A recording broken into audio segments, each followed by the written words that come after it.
Bom, vamos lá. O que está programado para hoje é a História Econômica Brasileira, que eu vou ter que acabar gravando essa aula depois da aula de hoje, porque tem um conteúdo conhecido como Sistema Monetário, que é o estudo da moeda.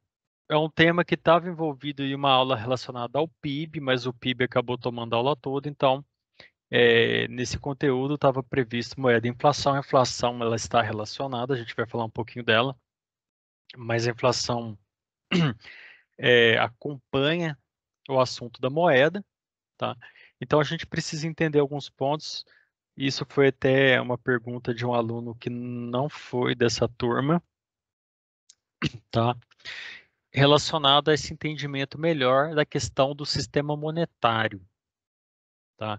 Isso envolve a questões de funcionamento de bancos, Banco Central e tudo mais. Então a gente vai dar um- uma olhada hoje, entender de forma geral do que se trata esses assuntos, tá? Porque eles também são importantes, são questões básicas que precisam estar bem entendidas. Vamos começar aqui. O livro que eu estou utilizando é o livro do Menkyo, Introdução à Economia, a sexta edição, tá? O capítulo 29, Sistema Monetário. Então a gente começa por aqui e aí eu acabei adicionando pegando alguns livros aí de apoio para auxiliar aqui, acrescentando novas informações. Mas a questão do sistema monetário é que quando você está utilizando algum tipo de serviço, por exemplo, você está num restaurante e você consome lá o produto deles, a refeição e tudo mais, né, você obtém algo concreto de valor, que é a refeição, tá?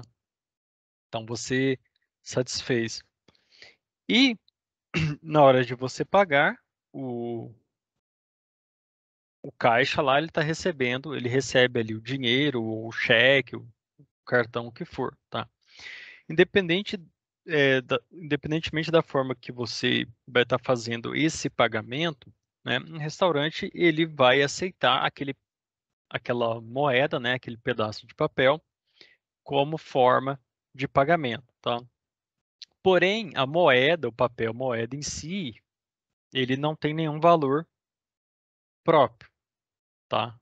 Então a gente vai, eu já adianto, mas a gente vai ver daqui para frente que a moeda ela tem um valor porque ela é estabelecida por decreto do governo, tá? Então, embora o papel moeda ele não tenha valor intrínseco, ou seja, um valor próprio, né, dele próprio, ele é apenas um papel ali que tem é, uma credibilidade, né?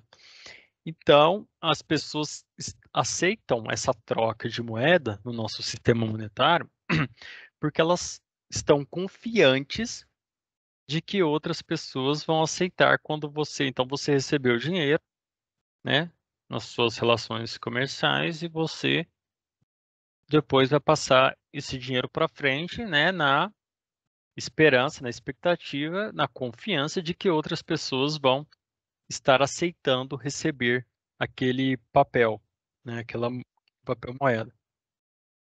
E por aí vai, né? Essa terceira pessoa que você estiver passando vai passar para outra pessoa, então existe uma confiança mútua aí nas pessoas em relação ao valor do papel moeda. Esse hábito, né, social de usar o dinheiro, ele foi extremamente útil e importante, né? E propiciou até o desenvolvimento de uma civilização mais complexa, porque até então, como a gente já viu em aulas passadas, sem o desenvolvimento da moeda, a gente teria ali formas muito rudimentares de comercialização, você teria ali o escambo e tudo mais. Então, essa existência desse dinheiro, ele facilitou o comércio, tornou mais fácil, né? Então, o dinheiro ele vai facilitar a produção, né, o comércio, ele vai permitir com que as pessoas trabalhem naquilo que elas fazem de melhor e elas vão estar recebendo esse papel moeda, né, que tem uma representação geral para todas as pessoas, tá? E aí a questão mas o que que é a moeda, né? É, os economistas, eles usam a palavra de um modo mais específico, né? O que que seria moeda? A gente entende por moeda o dinheiro, tá? Mas a moeda, ela é um conjunto de ativos na economia que as pessoas usam regularmente para comprar bens e serviços de outras pessoas. O que que isso significa, né?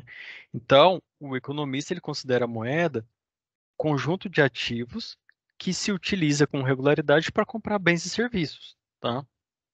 É isso que ele entende por moeda. Então, aquilo que você tem na sua carteira é moeda. No entanto, se você pegar uma pessoa que tem ações de uma empresa, né, aquilo ali, você não compra as coisas com ações. Você precisa primeiro transformar aquelas ações em algo de valor que seja possível a transação comercial, seja através da moeda, né, física em si, ou que seja um saldo bancário, né, na sua conta corrente. Então, aquilo ali também é importante e vai fazer parte, tá? Então, é importante entender essas questões, porque a economia ela vai usar alguns valores para, por exemplo, conhecer o valor de oferta, a quantidade de moeda disponível no mercado. E aí a gente sabe que a gente tem algumas questões aí que ficam complexas quando a gente vai observar mais de perto, né? Porque se você pegar na contabilidade, é, um prédio, o dinheiro em mãos, um cheque e tudo mais, né? Então, existem diferenças, né? Um estoque de produtos. Então, o que que ela vai considerar, né? Isso é importante porque envolve outros conceitos, tá? Como, por exemplo, a questão da liquidez e tudo mais. Mas a moeda em si, ela tem três funções, tá? A primeira função dela é que ela é um meio de troca, tá? Então, é algo que os compradores dão aos vendedores quando compram seus bens e serviços. Então, quando você entra numa loja, você está confiante de que o vendedor vai aceitar aquela moeda que você está oferecendo. Então, essa é a primeira função dele, né? Dessa moeda, ou seja, é, ela é um meio de troca, ela é aceitada socialmente como meio de troca. A segunda função, que ela é uma unidade de conta, ela é uma, é um, ela é possível você contabilizar a moeda, né? Então, é, isso quando queremos medir e registrar o valor econômico, por exemplo, usamos a moeda como unidade de conta, né? Então, você consegue mensurar, vamos dizer, o preço, o valor de alguma coisa, né, com a moeda. E a terceira e última função é que ela é uma reserva de valor. Isso significa que ela te possibilita, quando você recebe a moeda, ela te possibilita você guardar ela e utilizar em um momento futuro. Então, ela é uma reserva de valor, ela vai ficar guardada e ela possui um valor. É claro que tem que ficar atento com a forma como você vai armazenar o seu dinheiro. Isso é importante você conhecer. Será que eu vou colocar esse dinheiro aplicado na poupança? Eu vou colocar ele debaixo do colchão, né? Tem que ficar atento, porque nós tem um processo de inflação, que é a perda do valor da moeda, e isso eu me lembro que uma vez, há muitos anos atrás, mas assim, muitos mesmo, eu tinha visto passar na televisão em algum jornal uma pessoa que foi juntando durante muitos anos na vida dela a- o dinheiro em papel, né? E foi guardando numa caixa, e um dia foi pagar a conta numa venda lá. É claro, um lugar assim, é, longe de centros, um lugar assim, bem interior mesmo. E aí, lá você achava cruzeiro, cruzado, um monte de coisa, ou seja, o valor já tinha perdido, ou seja, então tem que estar atento com essa observação quando a gente fala reserva de valor, tá? E uma coisa importante sobre a questão da moeda é justamente essa questão da liquidez, né? Em contabilidade, a gente tem contato com essa ideia de liquidez. A liquidez é você, quanto mais liquidez tem um ativo, mais fácil é de você utilizá-lo comercialmente, né? Então, o dinheiro é o que é de maior liquidez possível, né? Então, você consegue transitar rapidamente com ele, você consegue se desfazer dele rapidamente. Agora, se você, por exemplo, se você precisa trocar um carro, você tem dinheiro na mão, é só olhar e pagar o valor do carro. Agora, se você tiver um terreno e quiser comprar um carro, então não é simples, você vai precisar de um tempo, achar um interessado em comprar o terreno. Então, a liquidez ela tem esse sentido, ela vai descrever a facilidade com que um ativo pode ser convertido em meio de troca, né, dentro da economia.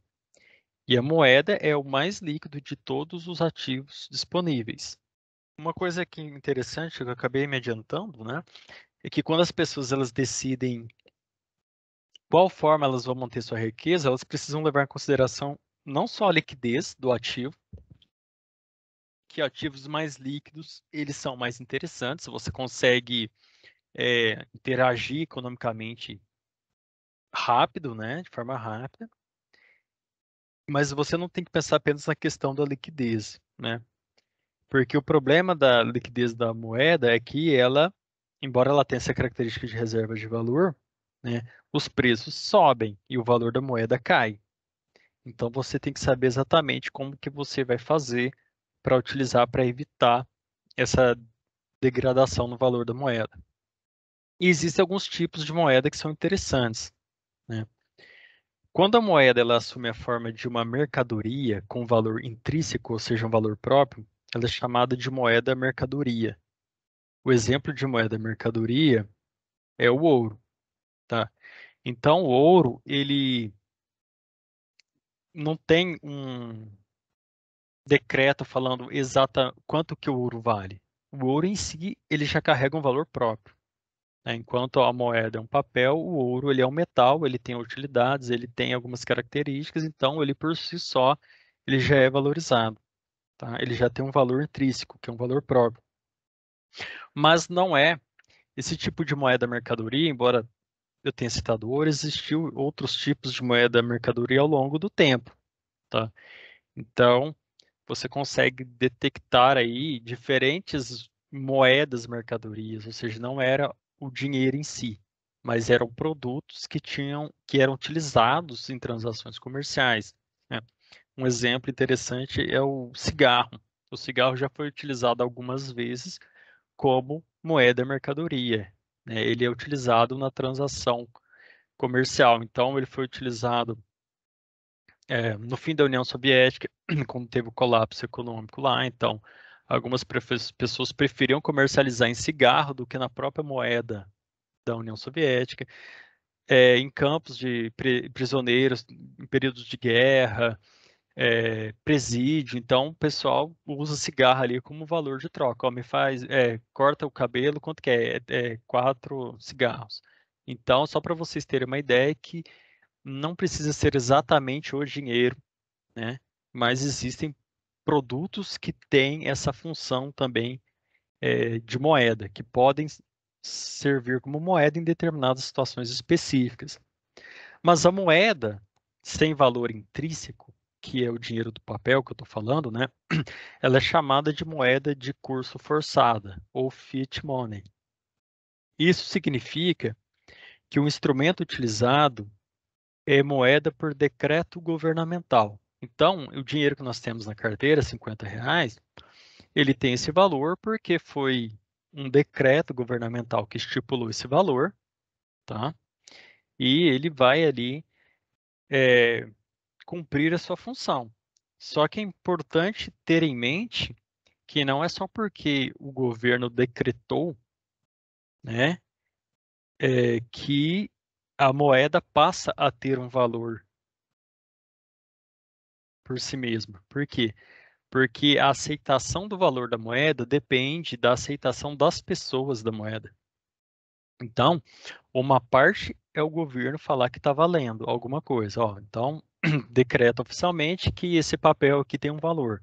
Mas as pessoas aceitaram esse acordo com o governo, por quê? Porque pode ter situações em que as pessoas recusam a utilizar aquele valor e preferem negociar em outro tipo de situação, né, com outro tipo de produto ou em outras moedas. O exemplo que o Menkel traz aqui, inclusive, é de que no final da União Soviética, em Moscou, as pessoas começaram a comercializar com cigarros, com dólares americanos e tudo mais, porque não estavam confiantes no valor da moeda decretada pelo governo. E não é só esse exemplo, mas você vai achar alguns exemplos que vão nesse sentido aí de, de haver uma desconfiança em relação a isso, tá? Na verdade, toda, toda moeda, é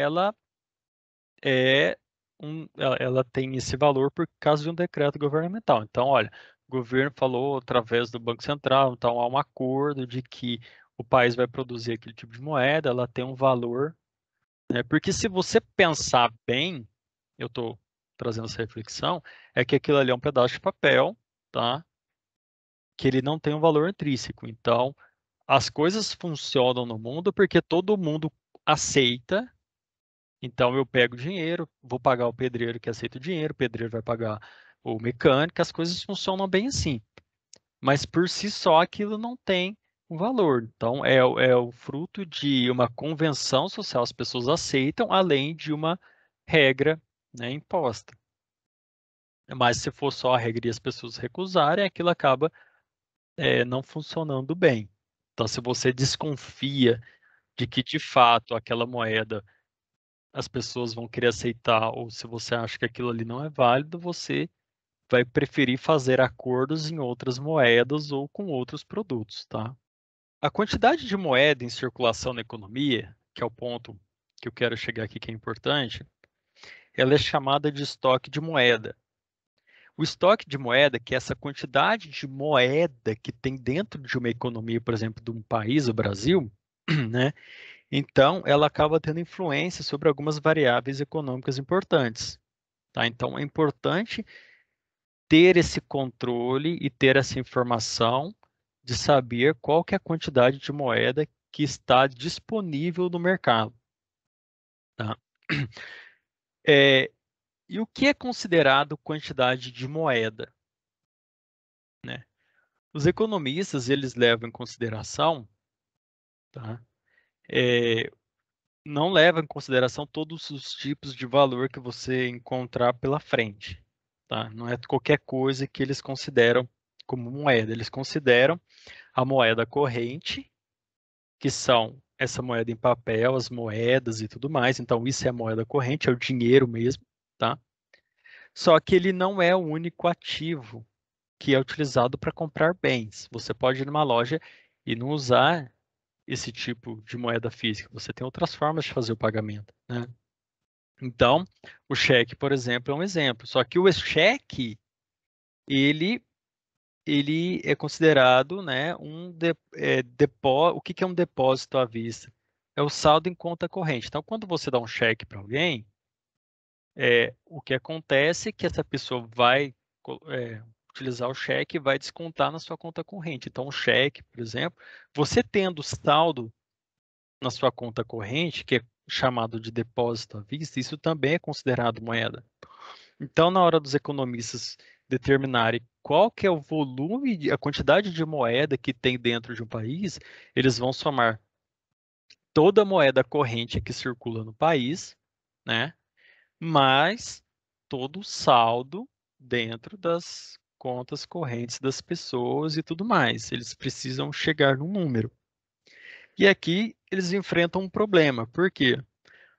Porque para alguns economistas daria para adicionar mais algumas coisas como moeda corrente e para outros não. Então, essa coisa não está muito assim acertada. Tem pessoas que consideram outras, em alguns outros investimentos, por exemplo, como moeda corrente. Então, isso não fica muito acertado, mas é considerado a moeda corrente o depósito à vista, né, que é a quantidade de dinheiro que você tem no banco. Tá? E um ponto importante que isso nos leva é que qual que é a função do Banco Central em tudo isso? Porque essa quantidade de moeda, ela vai influenciar algumas questões econômicas no país, né? Então, ela tem uma relação importante com a questão da inflação, por exemplo. Inflação é algo que está diretamente relacionado a essa questão da quantidade de moeda que tem dentro de um mercado. Tá? O Banco Central, né, ele é uma instituição, e os países têm o seu Banco Central, é uma instituição planejada para supervisionar o sistema bancário e regular a quantidade de moeda na economia. Então, o Banco Central ele tem que estar ali sabendo, os bancos precisam passar todas as suas movimentações, né, para o Banco Central saber o que está acontecendo, né, qual que é a quantidade de depósito feito, qual entrada e saída de dinheiro no país, ele precisa ter esse controle. Tá? Ele acaba tendo essas duas funções principais, que é controlar a quantidade de moeda disponível na economia, que é a oferta de moeda dentro de uma economia, e as políticas monetárias. O que são políticas monetárias? São as decisões políticas a respeito dessa oferta de moeda, né? Então, dependendo do planejamento do governo, ele vai fazer alguns ajustes ali se ele achar que precisa ofertar um pouco mais de moeda no mercado, ou se precisa retirar moeda, e aí vem um ponto interessante. Como que o governo ele injeta moeda na economia e ele retira moeda da economia, né? Isso é um ponto importante. Ele vai usar um instrumento chamado operações no mercado aberto, né? Então, a compra e venda de títulos do governo estão relacionadas a isso. Então, o que é um título de governo? Você vai comprar uma promessa de pagamento do governo, quando você vai comprar um título do governo. Então, por exemplo, é, você compra lá um título, por exemplo, de R$ 500. Então, você paga R$ 500 naquele momento para o governo e ele fala que esse título pode ser, por exemplo, readquirido de volta daqui a um ano por um valor de 575, ou ele não tem um prazo de validade e você pode vender esse título numa cotação futura e então você pode o governo ele vai ter momentos que ele vai estar interessado em adquirir os títulos. Tem momentos que ele vai estar interessado em vender os títulos. Então ele consegue fazer dessa forma, tá? Quando ele decide aumentar a oferta de moeda, colocar mais dinheiro em circulação, tá? Ele vai emitir lá, por exemplo, os reais e vai comprar os títulos que ele havia vendido antes que estão na mão das pessoas. Então, ele começa a pegar aqueles papéis que são dívidas lá, declara, ó, esse contrato aqui vale R$ 300 mil, o governo comprou de volta, então ele jogou R$ 300 mil na mão do dono desse contrato e pegou aquele papel de volta, tá? Então, dessa forma, ele vai conseguindo, é claro que eu dei um valor exagerado, mas ele vai conseguindo ir comprando novamente esses títulos de dívida pública, tá?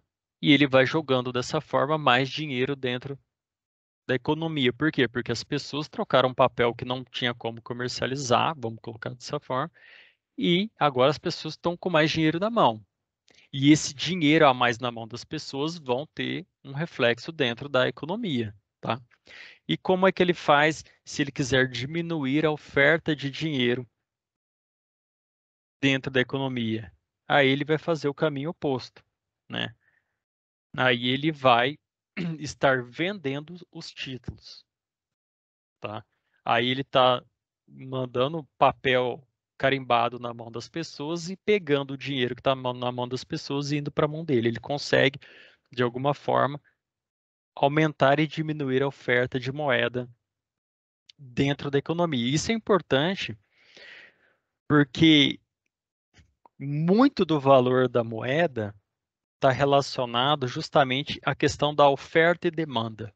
o valor do dinheiro também está relacionado à mesma regra de mercado de oferta e demanda. Como o governo ele não controla a quantidade de produtos produzidos, ele não controla a quantidade de serviços oferecidos, ele consegue controlar a oferta, né, de dinheiro no mercado.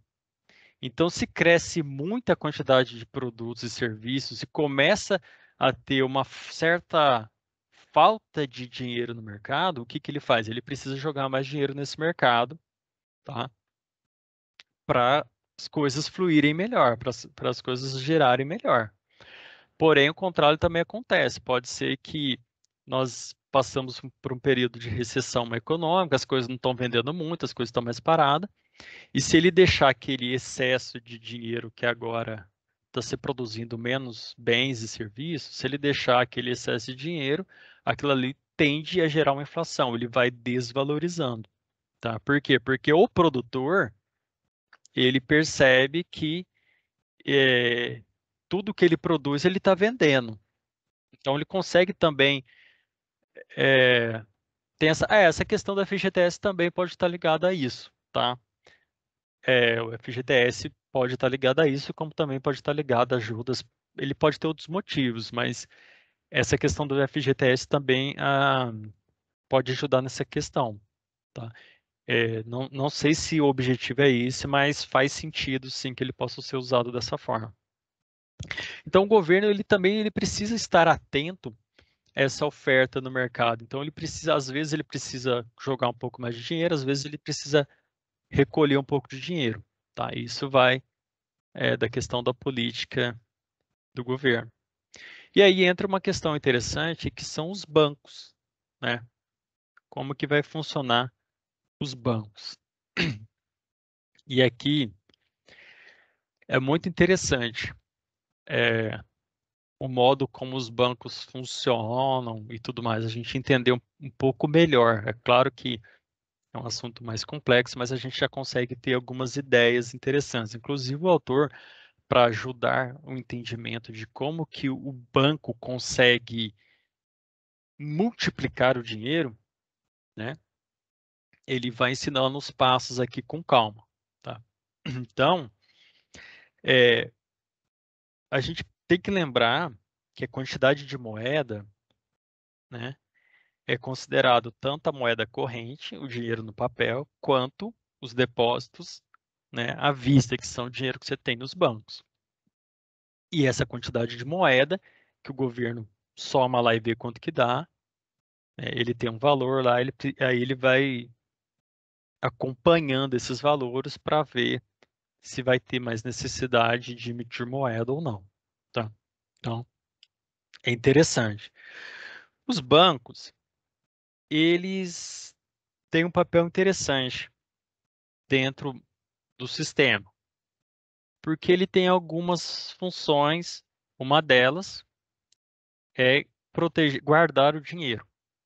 Então, o banco tem essa importante função de guardar o dinheiro, que significa que se você tem uma empresa e você movimenta muito dinheiro, você não precisa guardar aquele dinheiro dentro da empresa. O banco guarda para você, tá? É de responsabilidade do banco e isso vai fazer com que não atraia criminosos ali para dentro da sua empresa. O seu dinheiro não está na empresa, o dinheiro, né, a conta da empresa fica no banco, as transações são feitas dessa forma, então isso é uma forma de trazer mais segurança para quem movimenta grandes quantidades de dinheiro. Tá? Isso é um ponto importante.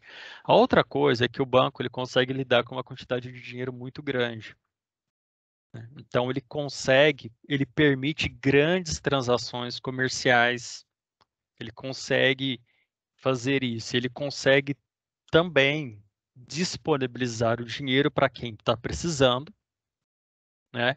É claro que tem os juros que você pagará por isso, mas as pessoas podem ir até agências bancárias e falar, olha, eu estou precisando de um dinheiro emprestado. Ele vai te ceder esse dinheiro, vai fazer um contrato com você lá e você vai acordar com ele o prazo e os juros de pagamento, tá? Então ele tem, e isso é claro que eles tem assim grandes vantagens, inclusive no Brasil eles têm vantagens e proteções legislativas, são instituições assim muito poderosas e com lobbies políticos muito fortes. Ou seja, os bancos têm grande influência sobre legisladores e tudo mais. Então, o lobby deles são muito fortes, pelo menos no Brasil, assim, dá para se notar bem, mas isso, de modo geral, ocorre no mundo todo. Então, eles têm algumas ajudas extras que outras empresas não conseguem. Inclusive, no final do capítulo, ele traz um exemplo interessante da crise de 2008, 2009 nos Estados Unidos e fala que os bancos, muitos bancos se deram mal e eles tiveram que fazer o quê?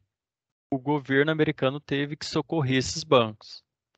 Aí as pessoas questionam, mas socorreu esses bancos, é, é justo o governo socorrer um banco privado que tem dono? Não é certo deixar quebrar? Olha, é interessante. Essa questão é interessante, porque é complicado uma empresa privada receber um apoio de dinheiro público para não quebrar, sendo que ele dentro do mercado ele tem que correr esse risco. Só que a questão nos Estados Unidos em 2008, 2009 foi tão dramática nesse sentido que o governo teve que intervir, porque se houvesse uma quebra generalizada de muitos bancos, não todos, mas alguns bancos, porque os bancos eles trabalham com diferentes riscos, né? E é claro que o problema de se quebrar a quantidade de bancos que poderiam quebrar nos Estados Unidos é que isso ia refletir de modo negativo para todo mundo, para a população, para a geração de negócios, para pagamento de dívidas, ia ser um problema muito mais sério, né? Então, não quero fazer aqui, não estou levantando uma questão, só mostrei esse lado moral, mas não quero, a minha discussão não é essa, mas é só para vocês verem assim que os bancos eles têm um papel importante que se eles deixarem de funcionar, o comércio, as indústrias, os investimentos, os empreendedores, as pessoas, o prejuízo seria muito grande. Então, é um tipo de instituição que tem um papel importante dentro da sociedade. E o autor Mencken, ele cita um exemplo interessante. Ele vai ensinando os conceitos, tá? Eu vou trazer aqui de forma rápida e ele usa aqui sei lá, umas 8 páginas para explicar um monte de coisa, mas eu vou ser sucinto e explicar de uma forma geral. Então ele fala o seguinte, olha, imagine que tem um banco, um único banco em um país, e esse banco, e que exista US$ 100, toda a moeda de um país se resume a US$ 100. É só para a gente entender, para ficar mais fácil a matemática, tá? E aí as pessoas colocam todo esse dinheiro no banco, né? E aí ele faz lá a coisa contábil, então faz lá a conta T, coloca de um lado passivo, do outro lado ativo, e ele vai explicando. Mas o que interessa aqui para a gente é mais o raciocínio. O banco, esse banco, o primeiro exemplo de banco que ele utiliza é o seguinte: o banco ele só aceita depósito, ele não empresta dinheiro para ninguém, tá? Então, o objetivo do banco é apenas guardar o dinheiro. O banco, os depósitos que os bancos recebem, mas eles não emprestam, são chamados de reserva. Reserva é todo o dinheiro que o banco recebe e não empresta, tá? Então, essas reservas, elas são determinadas por lei, tá? Existe lei que fala qual que é o mínimo de reserva que um banco tem que ter, porque o banco não pode pegar todo o dinheiro que ele recebe e emprestar todo o dinheiro. Ele precisa ter um pouco de reserva. Por quê? Porque se alguém chegar ali e precisar fazer saque no banco, o banco vai conseguir passar esse dinheiro para a pessoa, tá? Então, o banco precisa ter uma reserva ali de emergência para alguma situação inesperada para socorrer, tá? Só que os exemplos que ele utilizou aqui me deixou bastante surpreso. Por quê? Porque as taxas de reserva do banco são muito baixas. Então, no caso do exemplo aqui, e eu acredito que esse número seja até próximo do real, isso dá. É claro que assim, a lei estipula o mínimo. O banco depois vai escolher qual que é a taxa de risco que ele vai trabalhar, tá?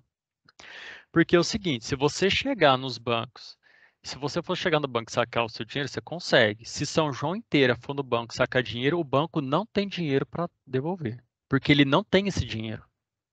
Não existe esse dinheiro físico dentro do banco. Então, alguns países que sofrem com crises econômicas, o que que acontece? As pessoas começam a ir no banco sacar dinheiro. O que que o governo faz no desespero? Proíbe as pessoas de sacarem dinheiro, porque sabe que o banco não tem. E se você quiser quebrar um banco, é só você falar para as pessoas ir lá sacar dinheiro, porque o banco não vai ter esse valor, entendeu? Porque o que acontece dentro do banco com o seu dinheiro é uma multiplicação da moeda. E aí o autor ele vai explicando aqui passo a passo como que funciona, já que eu vou chegar lá. Mas saibam que assim, o banco ele tem uma reserva, tá? Mas se você pensa que se você colocou dinheiro no banco, seu dinheiro está lá, é claro que se você for uma pessoa for lá sacar, ele vai estar. Mas se todo mundo começar a fazer fila e for sacar dinheiro no banco, sacar o dinheiro, o banco não vai ter dinheiro para devolver. Por quê? Porque esse dinheiro do banco está em contratos, negociações, ele multiplicou, é como se fosse. Eu vi um vídeo muito interessante de um canal que fala que o banco ele cria como se fosse uma espécie de dinheiro virtual, né? Ele cria ele te empresta, ele multiplica o dinheiro, tá? Mas olha só, é, Yannis, eu queria fazer um slide dessa aula, mas eu acabei nem fazendo por falta de tempo mesmo, tá? Mas eu vou disponibilizar sim, tá? Eu estava conversando com uma aluna mais cedo aí, falando que algumas dificuldades que eu tive especialmente nessa semana, mas eu pretendo disponibilizar os slides com os conceitos para vocês olharem, tá? Bom, mas aí ele fala que o primeiro banco faz isso, mas vamos supor que o banco mude de atitude. A partir de agora, o banco resolveu que não vai ter mais 100% de reservas bancárias, ou seja, ele não vai pegar todo o dinheiro e guardar. Ele resolveu que ele vai começar a emprestar uma parte desse dinheiro para as pessoas. É claro que esse empréstimo tem um custo que é os juros. Ele vai estar te emprestando e os juros varia muito. Os juros está relacionado a políticas governamentais, o próprio risco de empréstimo que o banco leva em consideração afeta os juros. Existem algumas coisas que estão relacionadas aí no valor do seu empréstimo. Mas aí o banco resolveu que uma parte do dinheiro que ele recebe, ele vai emprestar para as pessoas. E as pessoas agradecem, porque em uma emergência, né, você vai lá no banco, é claro que ninguém quer pagar juros e tem tudo mais, mas você tem os bancos nesse ponto é uma é um tipo de serviço que você pode contar, né? Então, precisei de dinheiro, eu corro lá no banco, pego um pouco de dinheiro e sei que eu vou estar pagando uns juros, não é o ideal, mas ele consegue te socorrer numa emergência, tá? Ou mesmo quando você pretende fazer alguns investimentos, né? O empreendedor está precisando comprar uma máquina nova, então ele vai lá no banco e negocia e tudo mais. Deixa eu ver aqui, sistema de reservas fracionada.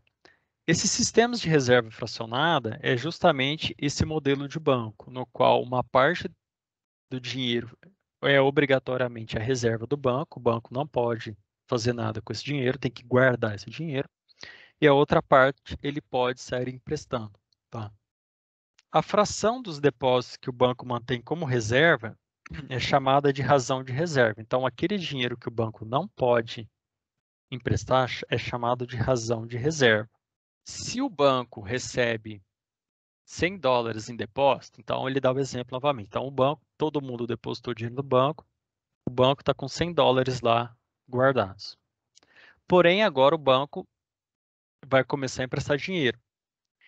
E a reserva, né, a razão de reserva determinada por lei, né, foi de 10%. Isso significa que desses R$ 100 que o banco tem, ele vai guardar 10, porque ele é obrigado, e R$ 90 ele vai estar emprestando para quem precisar. O que aconteceu com aquele R$ 100 se transformou em R$ 190? Ou seja, os bancos, eles influenciam na oferta de moeda. É estranho isso, mas saiba que se o banco, no caso desse exemplo, se ele pegar R$ 100, ele transforma aquilo em 190. O Banco Central ele tem que ficar atento porque parte do dinheiro que os bancos recebem podem ser transformados em empréstimo. Então, existe um negócio chamado multiplicador da moeda, que os bancos conseguem fazer isso. Mas quer dizer que o banco ele cria riqueza do nada? Não. Porque para esse dinheiro que o banco está emprestando, existe um contrato de devedor. Então, está sendo dinheiro, esse dinheiro está sendo disponibilizado, porém, existe um débito do outro lado ali, tá? Na verdade, débito e crédito, se você for ver em termos contábeis lá, eles têm outros significados. Não sei se vocês chegaram a ver isso. Mas, bom, então saibam que o dinheiro dentro do sistema bancário, ele consegue ser multiplicado, tá? Existe toda uma regra que é complexa sobre isso, tá? Existe fiscalização, existe um sistema para controlar até quando esse dinheiro é multiplicado, né? Essa taxa, essa razão de reserva está relacionado a o quanto esse dinheiro pode ser. Aqui no caso ele usou só 10%, eu não sei o que a legislação brasileira diz, é que ele usou um exemplo fictício, tá? Mas existe um controle sobre essa oferta de moeda, tá? Aí, na hora que o Banco Central percebe que houve uma oferta de moeda muito grande no mercado, né, e os bancos conseguem, e eles têm essa influência, então o Banco Central tem que ficar todo mês ali de olho no que está acontecendo. Tá? Porque se o banco mudar suas políticas e começar a injetar mais dinheiro no mercado porque ele diminuiu o seu valor de reserva, mas ainda está dentro da lei, ele precisa ver quantos bilhões foram para a economia, porque se houver uma oferta, aí o Banco Central vai ter que intervir e retirar um pouco desse dinheiro. O conteúdo dessa aula, que é o sistema monetário, ele estava dentro ainda da aula do PIB, mas são conteúdos que acabam se expandindo. Por quê? Porque a aula, por exemplo, moeda e PIB, inflação e PIB, é aula para 5 aulas presenciais. Quando se transforma em aula virtual, né? Então, alguns conteúdos acabam ficando muito poucos. Aí a gente precisa dar uma estendida para não ficar faltando esse entendimento. Então, é importante vocês conhecerem o que é o significado de moeda para a economia, quais são essas 3 funções da moeda, a questão da liquidez, os tipos de moeda, né? Moeda de curso forçado, que são essas moedas por decreto, e moeda mercadoria, que ela em si tem um valor próprio, tá? O que significa esse estoque de moeda, né? Que é a quantidade de moeda que existe dentro de uma economia e quais são os critérios considerados pelos economistas, né? Que é a moeda corrente mais os depósitos à vista. E aí a gente viu quais são as funções do Banco Central, 2 principais, que é estar controlando essa oferta de moeda dentro da economia, assim como estabelecer políticas monetárias aí para funcionamento de bancos e, e qual que é o planejamento do governo a respeito de questões monetárias, né? Se o governo pretende deixar um pouco mais de moeda, menos e tudo mais. E isso acaba refletindo na inflação, tá?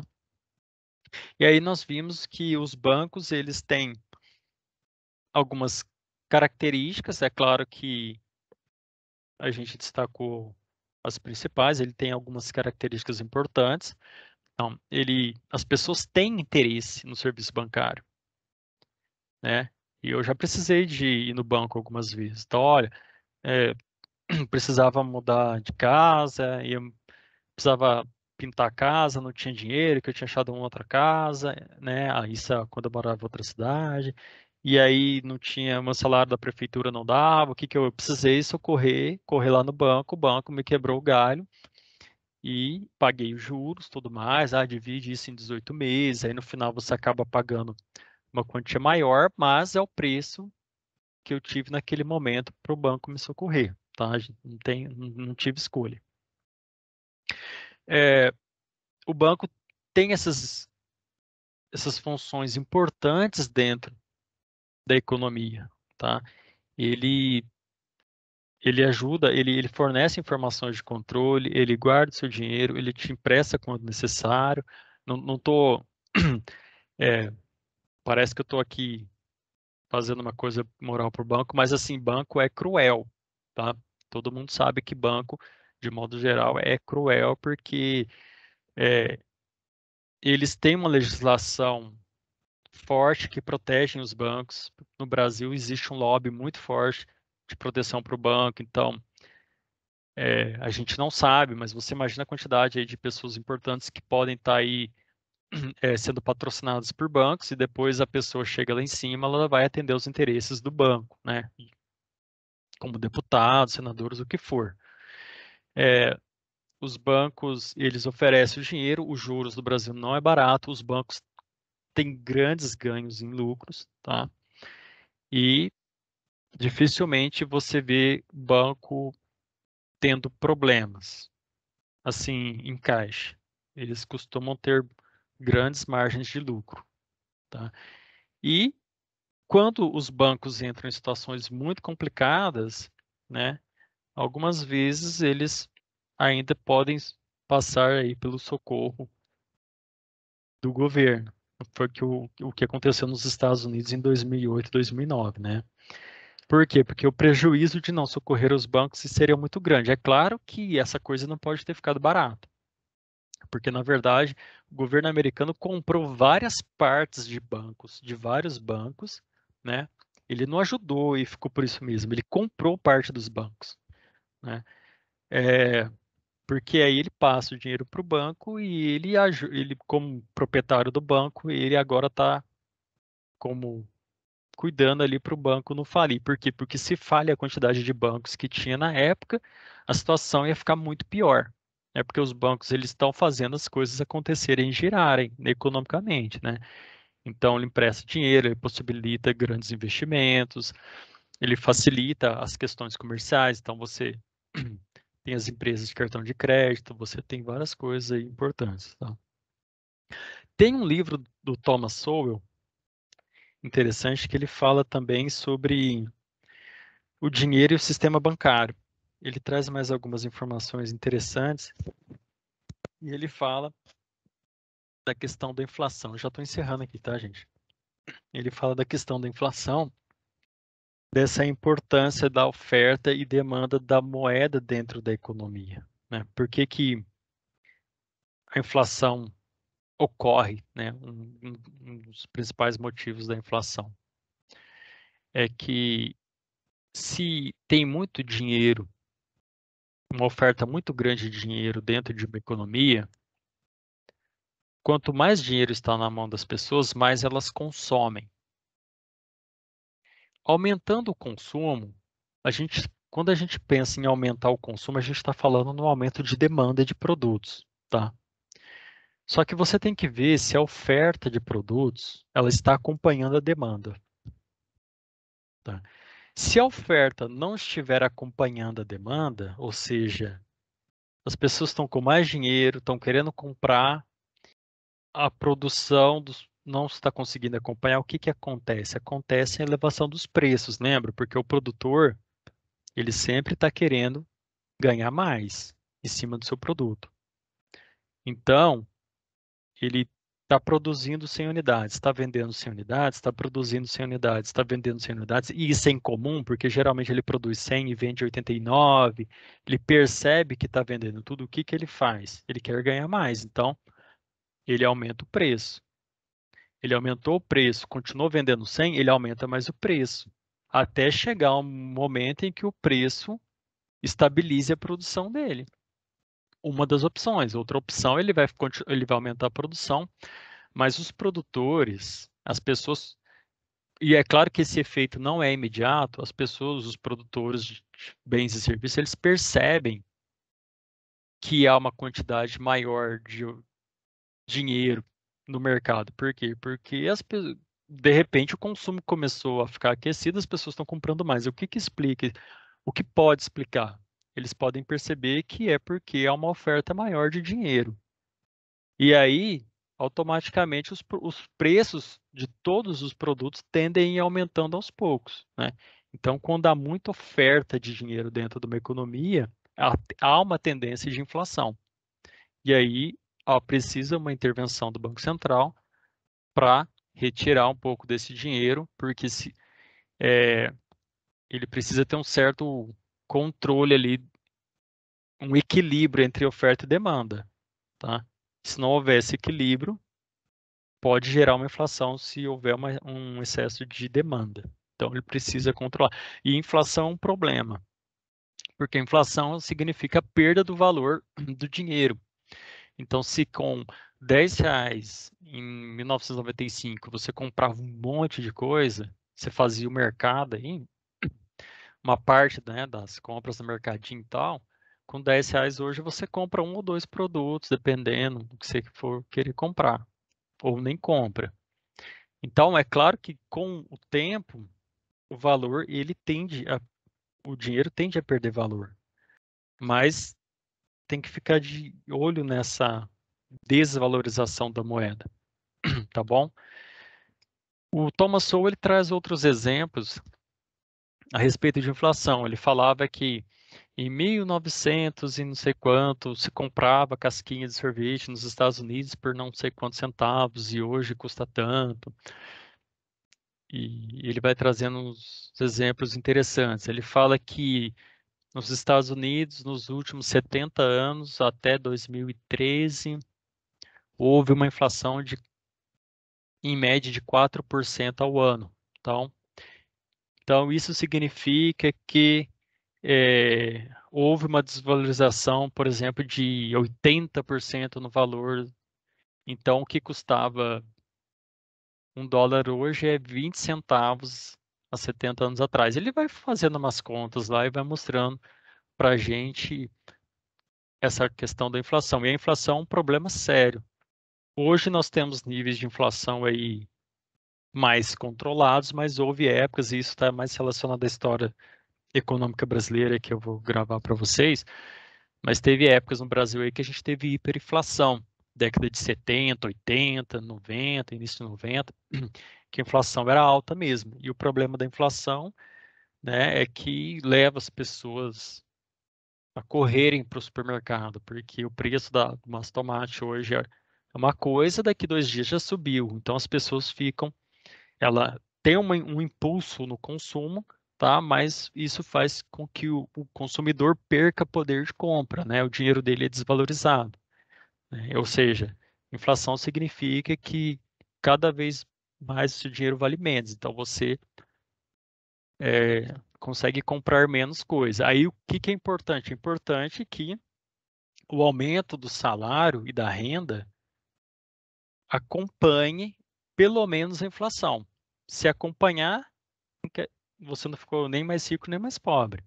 Há algumas situações em que o ganho de renda é maior que a inflação, ou seja, você está conseguindo comprar mais com o seu dinheiro. Há situações em que a inflação é maior que o seu ganho de renda. Então significa que você empobreceu, o seu dinheiro pode, né, vai estar valendo menos.